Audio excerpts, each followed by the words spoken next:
Bahujan Samaj party की प्रमुख और यूपी की पूर्व मुख्यमंत्री मायावती ने मोदी सरकार को चौतरफा घेरा है, जिससे देश की सियासत एक बार फिर गर्मा गई है।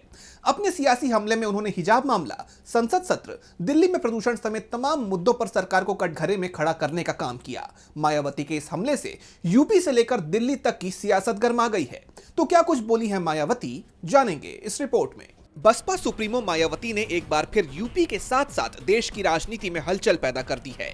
तमाम मुद्दों पर बात करते हुए मायावती ने सबसे पहले हाल ही में बिहार के हिजाब वाले मामले पर सीएम नीतीश कुमार को पश्चाताप करने की सलाह दे दी। उन्होंने कहा, मंत्रियों की बयानबाजी ने इस आग में घी डालने का काम किया है। ये मामला पहली नजर में ही महिला सुरक्षा और सम्मान से जुड़ा है।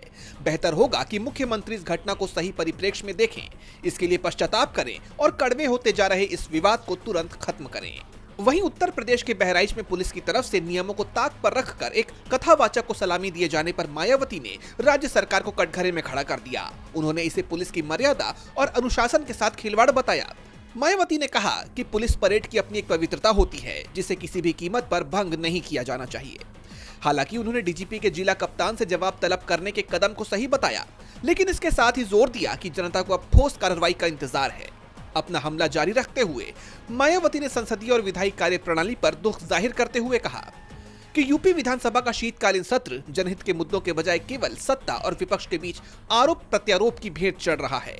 किसानों की खाद की किल्लत और जन कल्याण के मुद्दों पर सरकार की चुप्पी दुर्भाग्यपूर्ण है। वहीं दिल्ली एनसीआर में प्रदूषण जैसे गंभीर मुद्दों पर चर्चा किए बिना संसद के शीतकालीन सत्र के समापन पर उन्होंने गहरी नाराजगी जाहिर की। मायावती ने सिर्फ घरेलू मुद्दों पर ही नहीं, बल्कि अंतर्राष्ट्रीय मुद्दों पर भी मोदी सरकार को घेरा। उन्होंने बांग्लादेश और नेपाल में बढ़ती भारत विरोधी गतिविधियों को देश की सुरक्षा के लिए गंभीर खतरा बताया। उन्होंने केंद्र सरकार से मांग की कि इन पड़ोसी देशों के बिगड़ते हालात पर एक प्रभावी नीति के तहत काम किया जाए। जैसा कि आप जानते हैं कि साल 2027 में यूपी विधानसभा का चुनाव होना है और 2026 आने में महज कुछ दिनों का ही वक्त बाकी है। इसलिए चुनाव से पहले मायावती ने एक तरह से तमाम मुद्दों पर बीजेपी सरकार को चौतरफा घेरने का काम किया है। अब सरकार इन तमाम हमलों पर कोई प्रतिक्रिया देती है या नहीं, ये देखना होगा। डीबी लाइव की रिपोर्ट।